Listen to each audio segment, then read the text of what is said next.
सोचिए, एक ऐसा शिक्षक जिसकी क्लास में कभी सिर्फ कुछ बच्चे बैठते थे, लेकिन कुछ ही सालों में उसकी आवाज करोड़ों विद्यार्थियों तक पहुंच गई।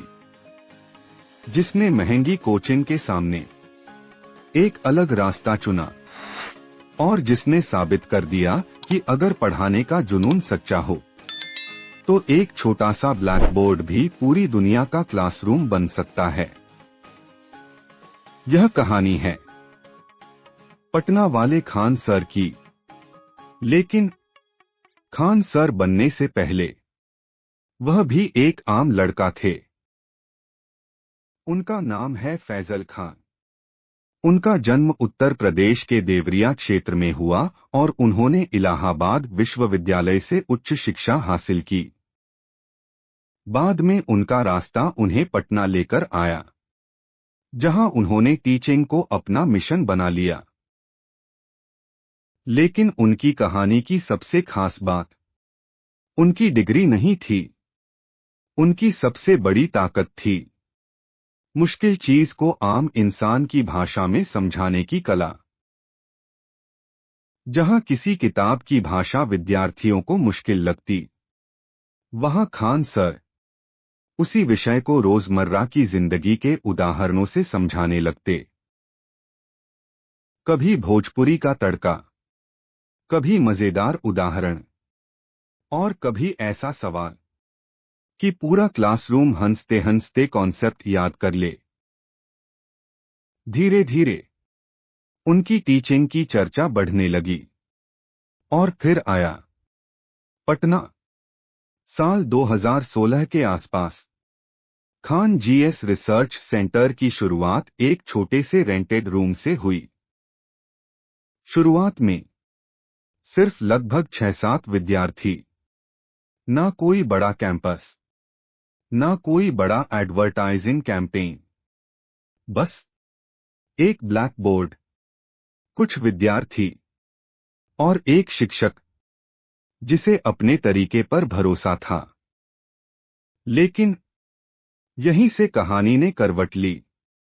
विद्यार्थियों की संख्या बढ़ने लगी, फिर सैकड़ों, फिर हजारों और धीरे धीरे खान सर का नाम पटना से निकलकर पूरे देश में फैलने लगा।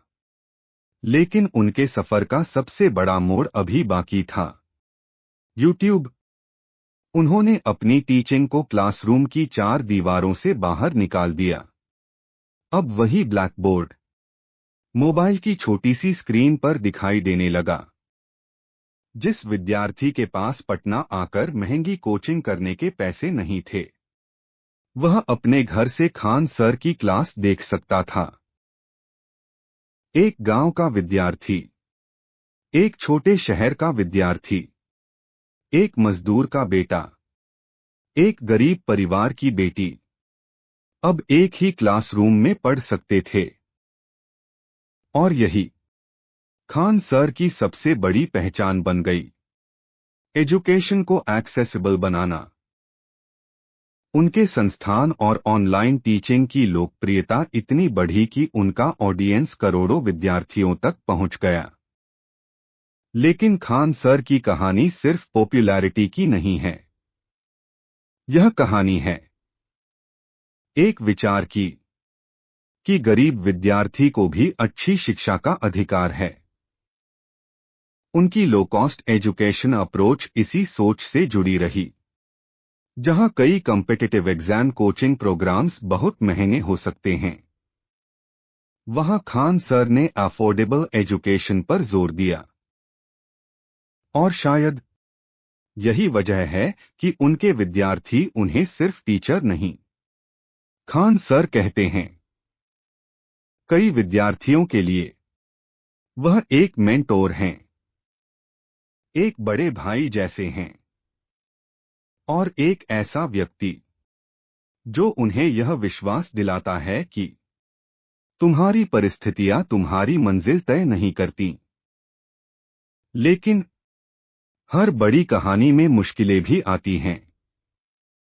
खान सर को भी आलोचनाओं और विवादों का सामना करना पड़ा। 2022 में रेलवे भर्ती से जुड़े छात्रों के विरोध के दौरान उनका नाम एक एफआईआर में आया था और हाल के वर्षों में उनके कोचिंग इंस्टीट्यूट से जुड़े विवादों ने भी सुर्खियां बटोरी हैं। इन मामलों में आरोप और कानूनी कार्यवाही को अंतिम दोष सिद्धि समझना सही नहीं होगा। कई मामलों में प्रक्रिया जारी रही है, लेकिन इन सब के बीच उनकी सबसे बड़ी पहचान आज भी क्लासरूम में ही दिखाई देती है। एक ब्लैक बोर्ड, एक चौक और सामने बैठे विद्यार्थी। सोचिए, जिस टीचिंग जर्नी की शुरुआत कुछ विद्यार्थियों से हुई थी, वही आज करोड़ों लोगों तक पहुंच चुकी है। यही खान सर की कहानी का सबसे बड़ा ट्विस्ट है। उन्होंने कोई जादू नहीं किया, उन्होंने कोई शॉर्टकट नहीं लिया। उन्होंने सिर्फ एक चीज को समझा, अगर ज्ञान को आसान भाषा में लोगों तक पहुंचाया जाए तो विद्यार्थी खुद रास्ता बना लेते हैं। और यही उनकी कहानी की सबसे बड़ी सीख है। शुरुआत छोटी हो सकती है, लेकिन सपना छोटा होना जरूरी नहीं।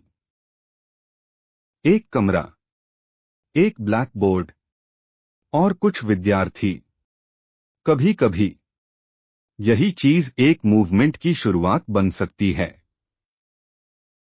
आज पटना का नाम लेते ही बहुत से विद्यार्थियों के दिमाग में एक चेहरा आता है, खान सर।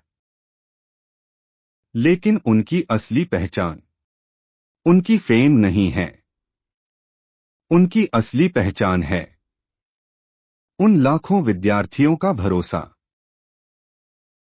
जो मानते हैं कि पढ़ाई सिर्फ अमीरों का अधिकार नहीं।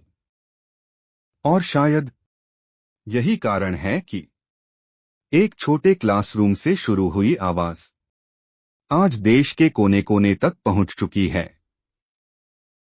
क्योंकि एक अच्छा शिक्षक सिर्फ किताब नहीं पढ़ाता, वह विद्यार्थी को यह विश्वास देता है कि तुम भी कर सकते हो।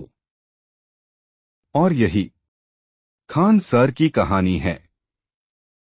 एक शिक्षक की, एक क्लासरूम की और उस विश्वास की जिसने एक छोटे से ब्लैक बोर्ड को लाखों सपनों की आवाज बना दिया।